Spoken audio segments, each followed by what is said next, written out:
If you look up the term Mirai, it actually means future in Japanese. And today I'm in Greensboro, North Carolina, where Toyota has just unveiled the very future of their electrified lineup. This is the 2021, that's what I said, 2021 Toyota Mirai. Let's take a first look.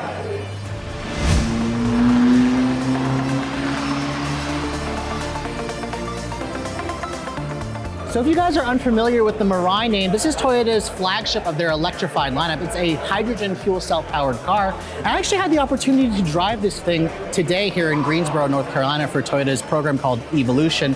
And the previous generation Mirai, let's just say it wasn't a very attractive car. In fact, I actually thought it was one of the ugliest looking cars that Toyota showed back about 5 years ago when they took the wraps off. As you can see, this new generation shares nothing in common with the previous model year, which is a very good thing. It was just very much one of the most polarizing designs. This thing looks like it could easily wear a Lexus badge from any angle of this car. But let's first start with the front fascia of this car. Now, as you can see, obviously it's got full LED headlights as standard. The grille itself, obviously you have that gigantic gaping grille that Toyotas are known for, but it really works on this car. It really looks like you could just replace the Toyota emblem with a Lexus badge. In fact, when I asked Toyota, why don't you just call this a Lexus, I got a couple of answers that were like, we're not exactly sure. I think it's mostly just having to do with the infrastructure. But of course, Toyota doesn't have the full powertrain specs on this thing.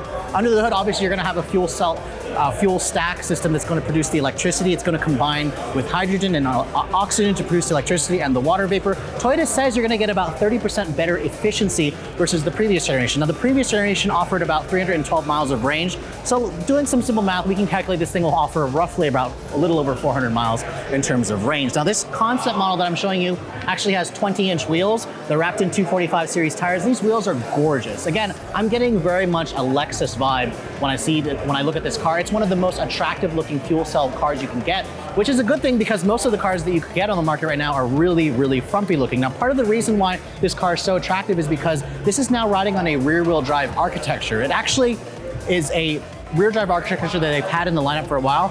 I heard a couple of under the table comments about this being kind of like a rear drive LS platform, but Toyota didn't really want to confirm that. As you can see from this angle, it has very nice proportions. It looks low and wide, and Toyota says they stretched the overall length by about 3 inches versus the previous generation, and the wheelbase has been stretched by 5 inches. So obviously it's lower, it's wider, it's sleeker. It's a very good thing because I think the old one just looked a little bit too narrow. Now, looking at the back of this thing, you can see the design also is equally nice. I see a lot of Audi A7 in here, especially with the taillights, how they kind of connect. You have these full LED taillights. Obviously, you've got the Mirai and the fuel cell badging.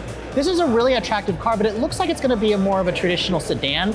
I was hoping this thing would be a sportback, but from the way this concept looks, it looks like it's going to be more of an actual sedan profile. Now, this particular one here doesn't actually have an interior, but Toyota did show us actual pictures of the interior, which it's got a new 12.3-inch display. It's got a digital display in the instrument panel, and it looks, again, exactly like a Lexus model. So when this thing goes on sale in late 2020, I imagine a lot of people are going to be interested in purchasing this car, even though it's not available in all 50 states because it is a fuel cell car. I think what Toyota has done here is they've finally designed a fuel cell car that actually is beautiful, and people are going to want it, not just because it's a fuel cell car, but because it's actually very beautiful. For Redline Reviews here in Greensboro, North Carolina, I'm Sofyan Bey.